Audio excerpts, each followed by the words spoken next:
Today's video is sponsored by Athletic Greens, the revolutionary nutritional supplement that's empowering people to take ownership of their health. So look, I've been looking for a way to improve my wellness routine. I want something that can cover all of my nutritional needs and allow me to invest in my health in just a few minutes a day. And that's why I use AG1 by Athletic Greens. It's a game changer. I've been drinking AG1 for a while now, and it just became part of what I do every day. I get into the office in the morning, I shake it up, I make this, and I have it with some coffee. It just, you know, I'm just aware I don't have the healthiest diet in the world. And this, with all the vitamins and minerals listed on the back, just covers my bases. It basically combines 9 health products all in one drink, replacing multivitamins, pre and probiotics, and immunity support. And the best part is it's super easy. You just take a scoop out of, well, the bag goes into the can, and then every morning you just scoop it in there, you shake it up, and you're good to go. It also, despite being very, very green, it tastes good. It's sort of subtly sweet, but also sweet that you kind of get bored of it every day. It's just like easy, part of the routine, just easy. And look, here's the best part about Athletic Greens. If you go to athleticgreens.com/brainfood or click the link in the description below, you'll get 1 year supply of immune supporting vitamin D3 and also 5 travel packs to keep you healthy on the go. So look, if you're looking for a way to simplify your wellness routine and invest in your health, try AG1 by Athletic Greens. You won't regret it. Link below. And now, today's video. You smell that? Napalm, son. Nothing else in the world smells like that. I love the smell of napalm in the morning. You know, one time we had a hail bomb for 12 hours. When it was all over, I woke up. We didn't find one of them, not one stinking dink body. Smell! You know that gasoline smell? The whole hill. Smells like victory. These iconic words, spoken by the character of Lieutenant Colonel William Kilgore in 1979's Apocalypse Now, the stuff of film legends, and helped to cement in the minds of moviegoers our modern collective image of the Vietnam War. More than any other weapon, napalm has become inextricably linked with the war, symbolizing its wanton, industrialized cruelty and ultimate futility. But what is napalm anyway? Who invented it? How does it work? And what is it about this weapon that made its creator disown his invention and turned an entire anti-war movement against a single company? Well, load up your thud with a load of snake and nape and let's get some, shall we? Napalm emerged from a dramatic shift in US strategy during the Second World War. In the 1930s, various air forces around the world developed the doctrine of precision strategic bombing, wherein heavy bomber aircraft would be used to carry out precision high-altitude airstrikes on key enemy infrastructure like factories, power plants, and railways. This would effectively cripple the enemy's ability to wage war, bringing the conflict to a swift and decisive end. Military planners were confident that precision bombing would make wars cleaner, faster, and more humane, eliminating altogether the need for armies to meet on the battlefield. The outbreak of the Second World War, however, revealed this strategy to be fatally flawed. At the time precision bombing doctrine was developed, military strategists assumed that the new generation of all-metal monoplane bombers would be able to outrun and outclimb anything the enemy could throw at them, and that any remaining threats could easily be neutralized by arming the bombers with an array of defensive machine guns. Thus, it was believed bombers would be able to attack their targets with near impunity, inspiring the not at all hubristic motto, "The bomber will always get through." By 1939, however, fighter and anti-aircraft artillery technology had advanced sufficiently that these once seemingly untouchable bombers were now sitting ducks, with the first British daylight raids against Nazi-occupied Europe suffering horrific casualties. In response, the British switched to a strategy of bombing at night. While this was effective at protecting bombers from enemy aerial defenses, it also made it nearly impossible for bombardiers to accurately identify features on the ground, resulting in most bombs landing kilometers away from their intended targets. Realizing that their bombers were only useful against city-sized targets, the British once again switched tactics and developed the controversial doctrine of area bombing. Area bombing effectively obliterated the distinction between combatants and civilians, which had defined previous wars. Rather than striking specific military targets, bombers would now target entire cities and towns. By destroying the homes of factory workers, the logic went, the enemy's ability to produce war material could be crippled. Furthermore, repeated bombing would eventually break civilians' will to fight, causing them to rise up against their government and sue for peace. As such, widespread destruction could not easily be inflicted using conventional explosives, the British took to using incendiary weapons to set cities ablaze. In a procedure that the Royal Air Force perfected to a near science,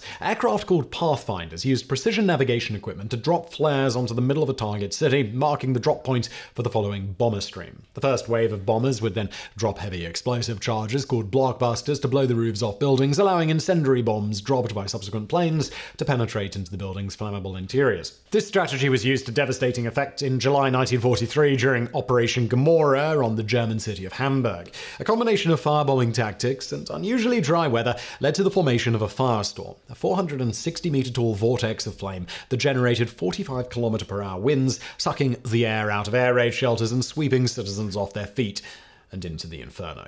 By the time the raid was over, 60% of the city had been destroyed and 40,000 civilians were killed. When the United States entered the war in late 1941, they were initially horrified by British area bombing tactics and vowed to pursue precision daylight raids. Thus began the round-the-clock bombardment of Germany, with the USAAF bombing by day and the RAF by night. Soon, however, the Americans learned the same lesson the British had earlier in the war, as daylight bombing raids over heavily defended German cities suffered ever-mounting losses. Eventually, the USAAF came around to the doctrine of area bombing and began conducting joint firebombing raids alongside the British. Early in the war, US bombers carried incendiary bombs similar in design to their British counterparts, fueled by various mixtures of white phosphorus, which ignites on contact with air, magnesium, and thermite, a mixture of iron oxide and aluminium powder that burns at temperatures of 2,500 degrees Celsius. In 1944, however, a new type of incendiary bomb was appearing in USAAF depots filled with a potent new substance called napalm.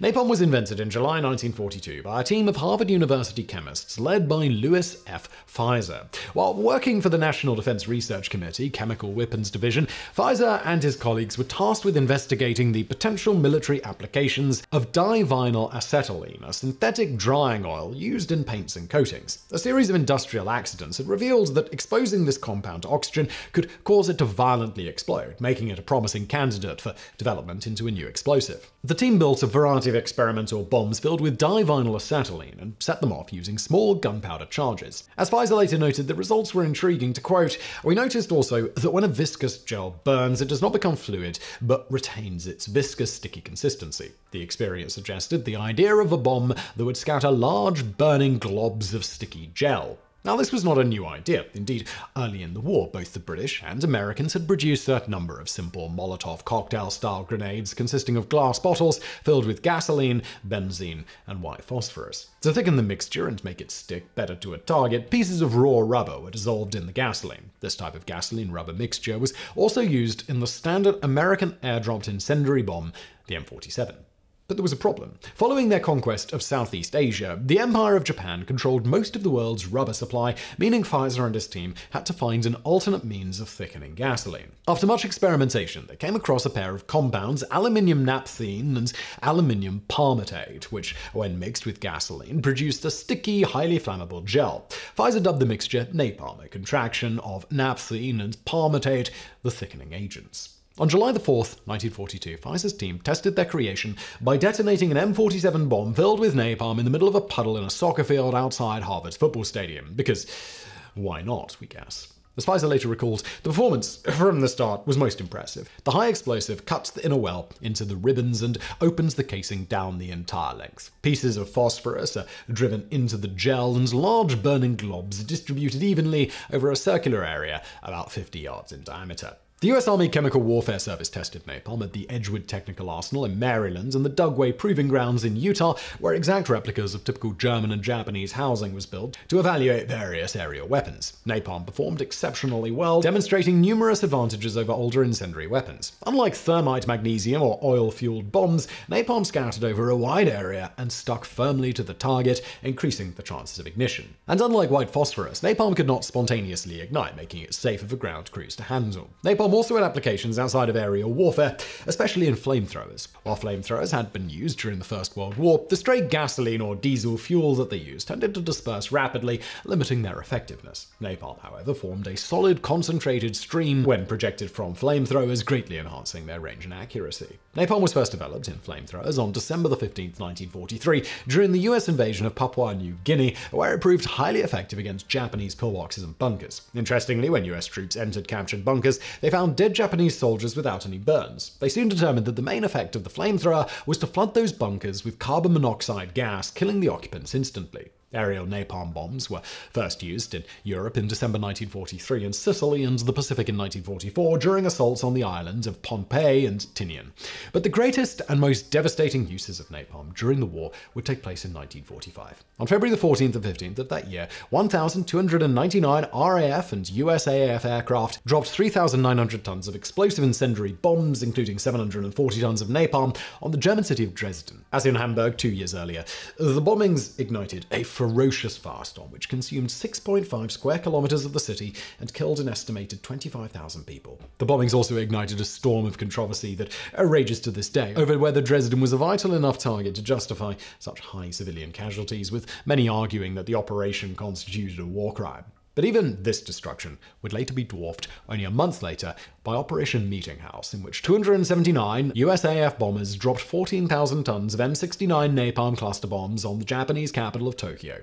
Unlike in Germany, Japanese cities were mainly built of wood, allowing flames to spread out of control. The resulting firestorm destroyed nearly a quarter of the city and killed an estimated 100,000 people, more than the atomic bombings of Hiroshima and Nagasaki combined, making Operation Meeting House the single deadliest air raid in history. After the war, the use of napalm spread around the world, the weapon being used in the Greek Civil War, French colonial wars in Indochina and Algeria, by dictator Fulgencio Batista against rebel forces in Cuba, and in the Korean War. Indeed, napalm was one of the favorite weapons of the US forces in Korea, with 635,000 tons being dropped during the conflict, nearly 4 times the amount dropped on Japan during the entire Second World War. As in that war, however, the use of napalm in Korea proved controversial, with US Air Force, Navy, and Marine Corps pilots being accused of the indiscriminate bombing of civilians. For instance, on January 20th, 1951, US aircraft conducted a firebombing raid on a cave near Yongchun, 144 kilometers southeast of Seoul, believing that North Korean forces were hiding inside. However, the cave was actually sheltering South Korean refugees, an estimated 300 of whom were killed in the attack. American pilots were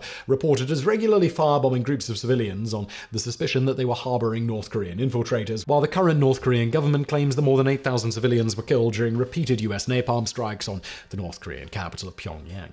The conflict, however, is more closely associated with napalm than the Vietnam War. The dense jungles of Vietnam, Laos, and Cambodia provided excellent cover for North Vietnamese army and Viet Cong troops, frustrating American and South Vietnamese efforts to locate and destroy enemy forces. Napalm proved an ideal weapon for clearing large areas of land and was heavily deployed from February 1962 onwards. Between 1963 and 1973, more than 400,000 tons of napalm were dropped on Indochina, reaching peak use in April 1972. By this time, the weapon's composition had changed, making it napalm in name only. This new composition, dubbed Napalm B, replaced the aluminium naphthate and palmitate thickeners with polystyrene, making it cheaper to manufacture and easier to ignite. It also burned for longer, up to 10 minutes compared to 15 to 30 seconds for the original composition. Yet, for such a simple weapon, the effects of napalm were horrific. Due to its stickiness and high burning temperatures, napalm inflicted burns that were too deep and severe to heal. Medics treating victims of napalm attacks described burned flesh that looked like swollen raw meat, and eyelids so badly burned they could no longer be shut. As you might imagine, the highly publicized nature of history's first television war meant that images of these ghastly injuries soon reached the American public, sparking mass outrage. The first such images, which appeared in Ramparts magazine in January 1967, convinced civil rights leader Martin Luther King Jr. to publicly oppose the war and triggered large student protests at the University of Wisconsin. But the photo that did the most to galvanize public opinion against napalm and the war as a whole was taken by Associate Press photographer Nick Art on June 8th, 1972. The photo, which won Art a Pulitzer Prize and has become one of the most enduring images of the Vietnam War, shows a group of Vietnamese children, including a 9-year-old, fleeing the village of Trang Bang, which had just been firebombed by South Vietnamese aircraft. The photo inspired the popular protest slogan, "Napalm sticks to kids," and focused outrage on the main manufacturer of napalm, Midland, Michigan-based firm Dow Chemical. Ironically, Dow Chemical was ranked only 75th on a list of top US military contractors, and prior to 1965 were mostly known as the manufacturers of Saran Wrap, kitchen cling film. Thanks to napalm, however, they would quickly become one of the best-known corporations in the United States, and among the most hated. Anti-war activists protested outside Dow factories and spat on, attacked, and chased away Dow recruiters on college campuses, calling them baby killers. In response, Dow management first asked the Pentagon to take full responsibility for the use of napalm in Vietnam, absolving the company from blame. When this did nothing to quiet protests, the company briefly considered halting the production of napalm. After weighing the financial and moral risks, however, Dow decided that its main responsibility was to the government, and manufacture continued unabated. Instead, Dow embarked on a massive public relations campaign, releasing promotional films and pamphlets and stepping up recruitment efforts on campuses. Surprisingly, the campaign achieved some success. For many students, being interviewed by Dow Chemical was seen as an ironic badge of honor, and interviews actually increased over the next several years. But even after the company stopped producing napalm in 1969, the protests continued, the weapon and the company having become inextricably linked. Decades later, Dow would become embroiled in controversy once again over another one of its products, the herbicide Agent Orange, whose widespread use in Vietnam has been blamed for thousands of birth defects and cancers. The use of napalm in the Vietnam War so disgusted its inventor, Louis Weiser, that in 1967 he revised his autobiography to remove all mention of his most famous creation. Yet despite this public relations disaster, napalm continued to be used around the world for decades. It was deployed by both sides during the Six-Day War in 1967, including in Israel's controversial attack on the US spy ship USS Liberty, the Yom Kippur War of 1973, and the Israeli-Lebanon War in the 1980s. It was used by Nigerian government forces against Biafran separatists in the 1960s, by Portuguese colonial forces in Angola in the 1970s, Argentine forces against the British during the 1982 Falklands War, and Serbian and Croatian forces during the Yugoslav wars of the 1990s, among others. In 1980, however, continuing protests over its use led the United Nations to restrict the use of napalm and other incendiaries against personnel via Protocol 3 of the Convention on Certain Conventional Weapons, which states, 1.